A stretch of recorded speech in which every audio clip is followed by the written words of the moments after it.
Assalamualaikum warahmatullahi wabarakatuh. Waalaikumsalam warahmatullahi wabarakatuh. Oke, baik, sebelumnya perkenalkan, nama saya Syafira Aulia Gulid, salah satu mahasiswa psikologi Universitas Negeri Makassar yang akan mewawancarai kakak pada hari ini untuk pemenuhan salah satu tugas mata kuliah saya. Baik, mungkin kakak bisa perkenalkan diri terlebih dahulu. Ya, baik, perkenalkan, nama saya Yusuf Fathur Rahman. Saya dari salah satu mahasiswa di Universitas Negeri. Saya berdomisili di Suku Minasa, Jalan Muri, nomor 29B. Oke, baik. Kak Yusuf, bagaimana kabarnya hari ini Kak Yusuf? Baik. Baik, Kak. Perjalanan ke sini tadi Kak? Ya, baik. Baik Kak. Jalanan juga lancar. Oke, lancar. Baik Kak Yusuf, di sini saya akan mewawancarai kakak itu terkait bagaimana strategi manajemen waktu Kak Yusuf yang aktif berorganisasi dalam mempertahankan prestasi akademik. Sebelumnya saya izin untuk merekam percakapan kita untuk mempermudah saya dalam penyusunan laporan. Apakah kakak bersedia? Ya, saya bersedia. Oke, baik Kak. Mungkin langsung saja kita masuk ke dalam sesi wawancara. Ya. Oke. Sekarang ini Kak Yusuf itu berkuliah di program studi apa dan sudah semester berapa Kak? Di program studi teknik pertanian Fakultas Teknologi Pertanian di semester 6. Oke, sudah semester 6 di. Kalau boleh tahu Kak Yusuf, IPK terakhirnya itu Kak berapa? IPK terakhir itu ada di 3,7. 3,7 ya Kak, alhamdulillah. Di kampus ini Kak Yusuf itu ikut organisasi apa dan apa jabatannya Kak Yusuf di organisasi tersebut? Untuk organisasi tingkat fakultas ada BEM, itu jabatannya sebagai Menteri Dalam Negeri. Jadi dia itu di bawah jalur koordinasi langsung Presiden BEM fakultas. Selanjutnya ada di Himpunan Mahasiswa Islam sebagai anggota kajian dan keilmuan. Selanjutnya ada di Dewan Perwakilan Anggota organisasi Organda. Dia sebagai ketua komisi 3. Oke, baik. Berarti ada 3 ya Kak organisasi yang Kak Yusuf diikuti. Apa yang membuat Kak Yusuf tertarik dan tetap aktif dalam organisasi tersebut? Yang pertama, saya memperoleh banyak benefit, dan organisasi tersebut membuat saya merasa nyaman, merasa dihargai, merasa diperlukan, dan semenjak saya mengikuti organisasi, saya memperoleh banyak sekali improvement pada diri saya. Contoh, saya bisa mengetahui potensi saya pribadi, karena seperti yang dikatakan oleh Benjamin S. Bloom pada teorinya taksonomi Bloom. Jadi kan di teorinya itu ada 3 potensi dasar manusia. Ada di domain kognitif, afektif, psikomotorik.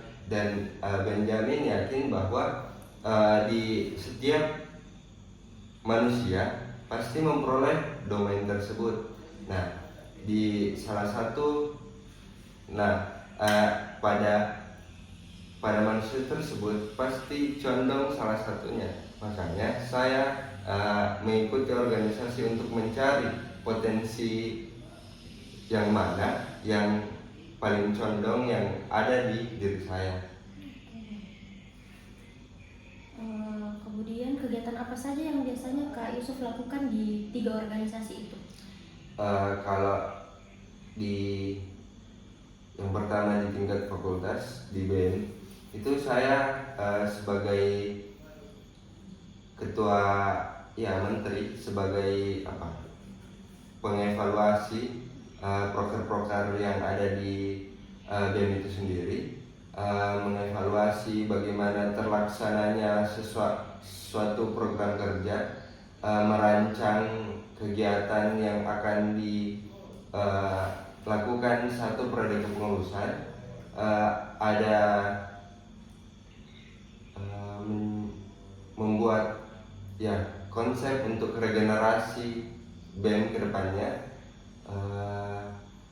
selanjutnya ada di Organda sendiri, di Ketua Komisi 3. Jadi di Komisi 3 ini kita mengevaluasi pengurus terkait bagaimana pengurus ini menjalankan program-program kerja yang telah disepakati di musyawarah anggota. Terus selanjutnya ada di Himpunan Mahasiswa Islam di divisi kajian dan keilmuan. Jadi di situ saya menginisiasi bagaimana minat literasi dari kader-kader HM itu sendiri. Oke. Cukup banyak ya kegiatannya Kak Yusuf ini dalam organisasi. Ya. Oke, dalam 1 minggu itu kira-kira seberapa sering Kak Yusuf terlibat dalam kegiatan organisasi? Dalam 1 minggu Ya. itu tiap hari mungkin pasti melibatkan diri ke organisasi. Tiap hari ini apakah Sabtu Minggu di waktu libur juga Kak? Iya. Iya. Iya. Saking padatnya jadwalnya Kak Yusuf ini setiap hari di organisasi, apakah pernah jadwal kuliahnya Kak Yusuf bertabrakan dengan kegiatan organisasi? Ya, sangat sering. Oh, sangat sering. Terus bagaimana Kak Yusuf menghadapi situasi seperti itu? Nah, untuk menghadapi situasi tersebut, ya pertama kali saya mengalami hal itu, saya struggle, saya bingung. Di samping tanggung jawab akademik itu sebagai prioritas utama kita menjadi mahasiswa, di samping itu ada tanggung jawab intelektual yang harus dijalankan sebagai mahasiswa, karena sebagai mahasiswa kan kita mau mewujudkan pendidikan nasional, dan itu cita-cita ketiga organisasi saya, di mana tujuan pendidikan nasional ini bisa tercapai melalui pendidikan, pengabdian, dan penelitian. Nah, lewat organisasi ini saya bisa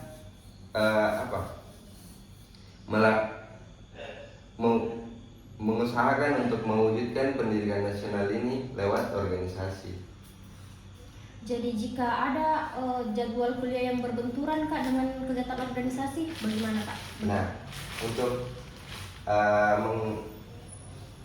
mengantisipasi hal itu, saya melakukan reschedule terlebih dahulu, entah schedule apapun itu, dan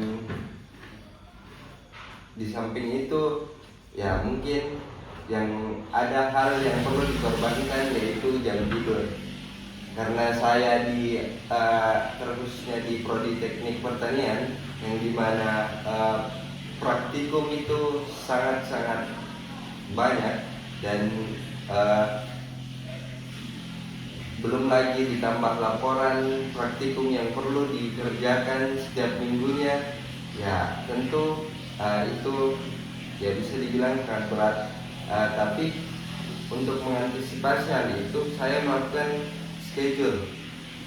Jadi kegiatan saya itu dalam 1 bulan atau 1 pekan mungkin harus saya schedule. Di tanggal segini saya lakukan apa, di jam ini kegiatan apa yang harus saya lakukan. Jadi dengan cara itu saya bisa menyeimbangkan prioritas akademik saya dan tanggung jawab intelektual saya. Ya, seperti itu. Oke, baik, berarti Kak Yusuf ini cara mengatur waktunya itu dengan membuat schedule ya? Ya. Menurut Kak Yusuf sendiri itu apa tantangan terbesar dalam mengatur waktu antara kuliah dan organisasi? Tantangan terbesar Ya. ketika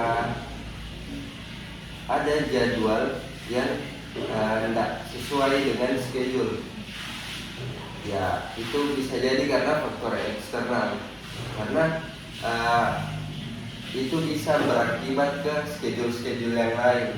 Harusnya mungkin di jam segini saya mengerjakan ini, tapi gara-gara pekerjaan sebelumnya terhambat, jadi ya mungkin schedule-nya bakalan direvisi lagi, dan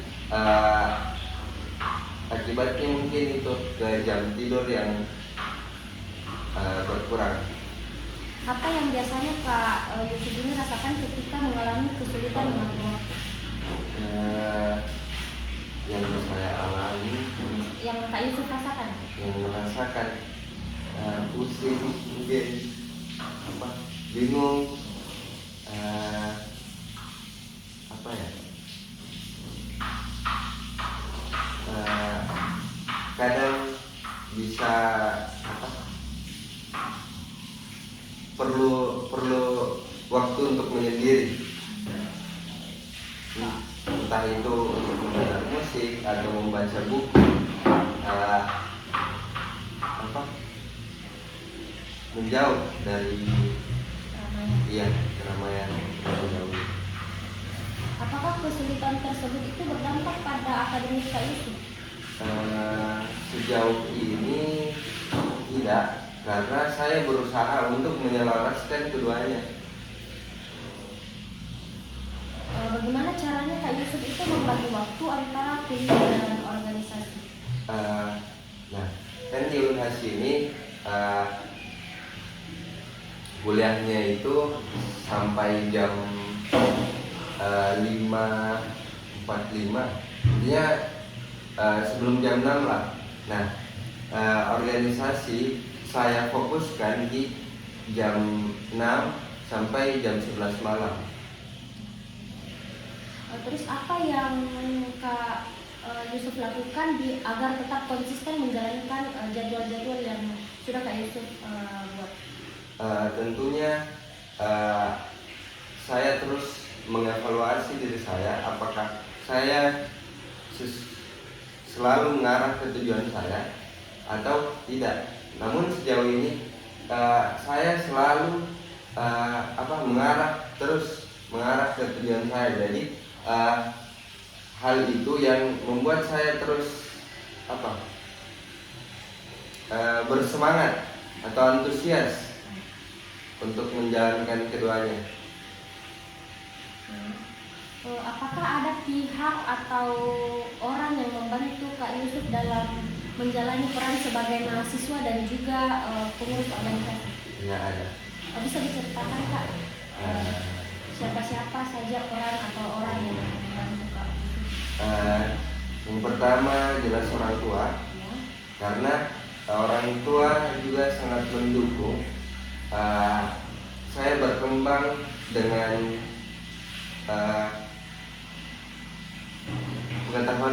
pengetahuan yang di non keprofesian saya, karena pengetahuan yang tidak didapat di ruang-ruang akademik itu bisa menjadi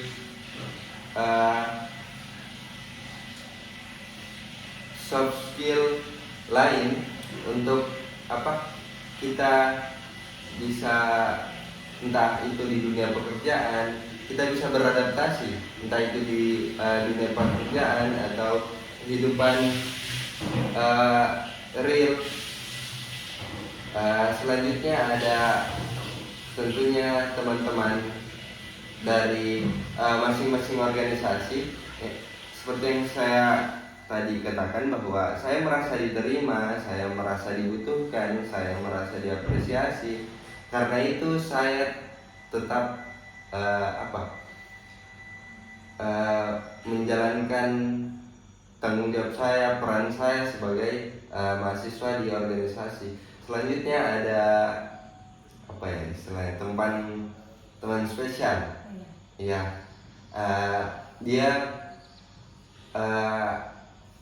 satu-satunya orang yang mungkin tetap hadir ketika itu tadi saya merasa hektik dengan kondisi organisasi mungkin. atau kondisi akademik yang tidak sejalan, perannya dia itu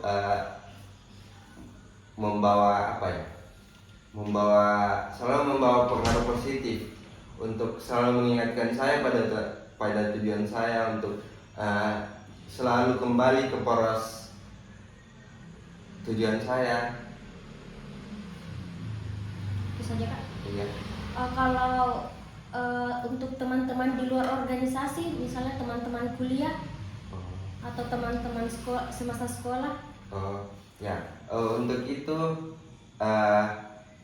saya juga merasa didukung, tapi ya kadang ya sebatas berinteraksi saja, tidak lebih, karena intensitas ketemunya itu mungkin atau berinteraksinya itu mungkin kurang.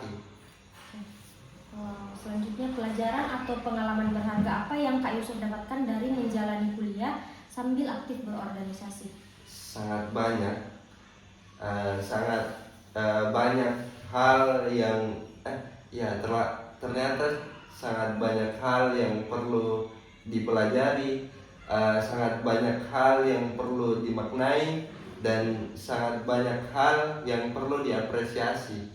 Terkhususnya banyak hal-hal kecil yang luput dari pandangan tak, karena misal terlalu fokus dengan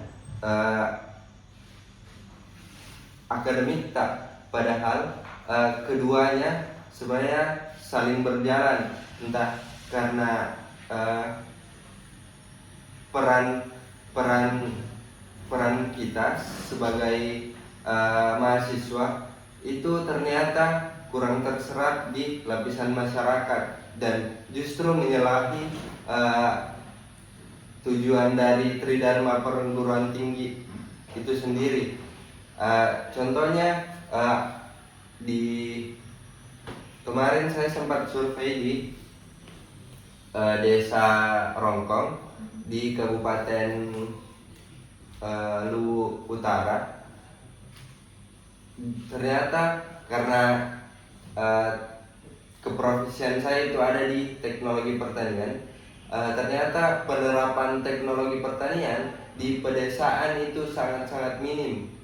Ternyata di desa Rongkong itu persentase petani yang menggunakan teknologi pertanian seperti traktor atau mesin-mesin mekanisasi dan teknologi lainnya itu sangat minim, karena menurut saya itu akibat dari kurang terserapnya pengetahuan dari mahasiswa, karena mahasiswa ini kurang terjun ke masyarakat.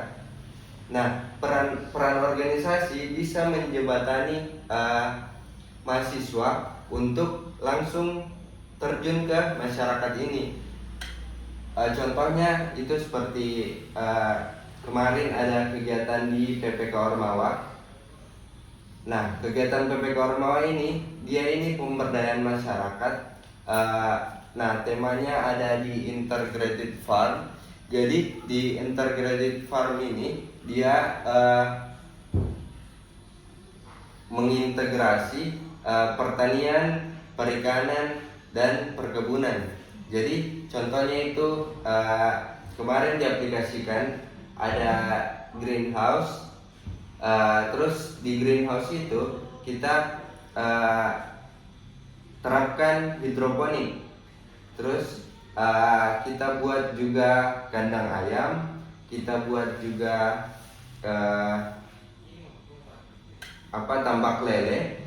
Terus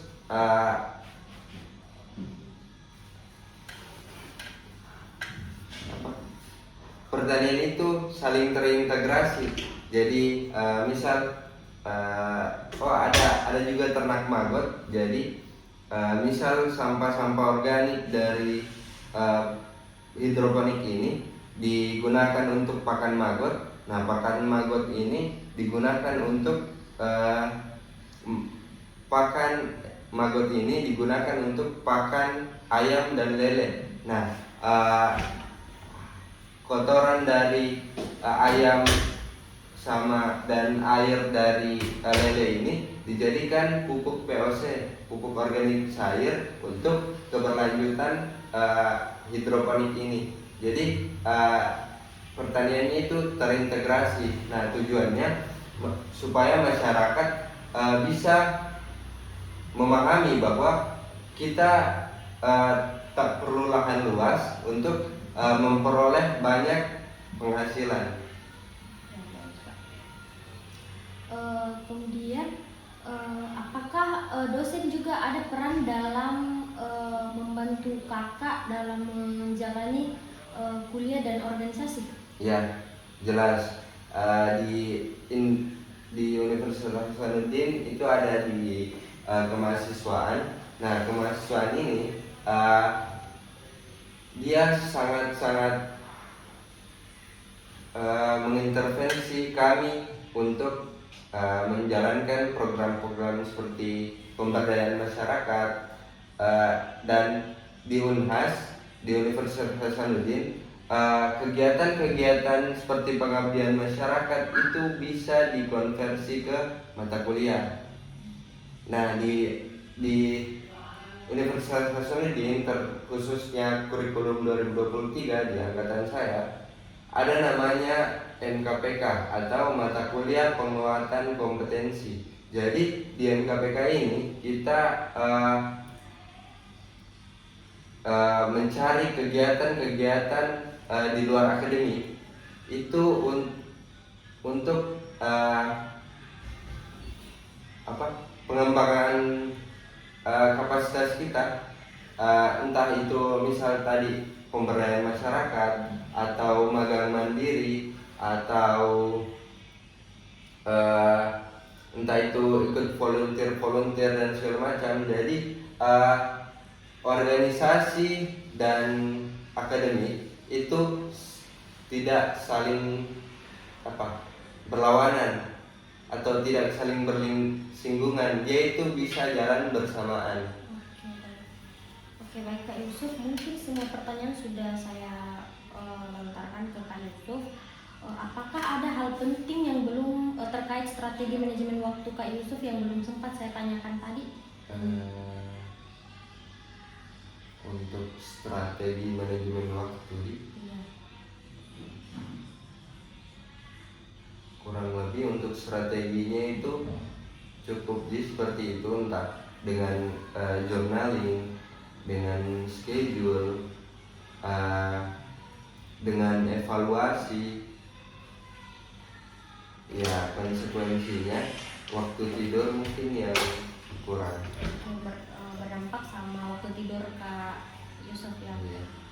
Apakah waktu tidur itu menghambat juga tugas-tugasnya Kak Yusuf atau bagaimana?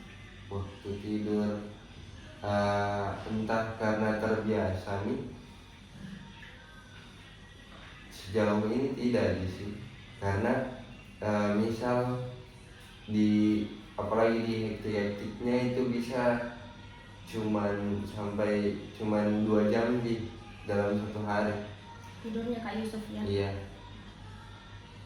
Apakah itu berdampak kelelahan sama Kak Yusuf? Mungkin ada hari-hari tertentu yang saya luangkan untuk entah berolahraga atau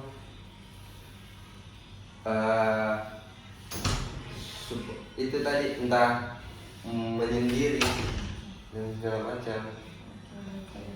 Mungkin cukup ya Kak sesi wawancara hari ini. Terima kasih banyak sudah meluangkan waktu. Semua jawaban Kak Yusuf itu akan dijaga kerahasiaannya. Sekali lagi saya ucapkan terima kasih banyak.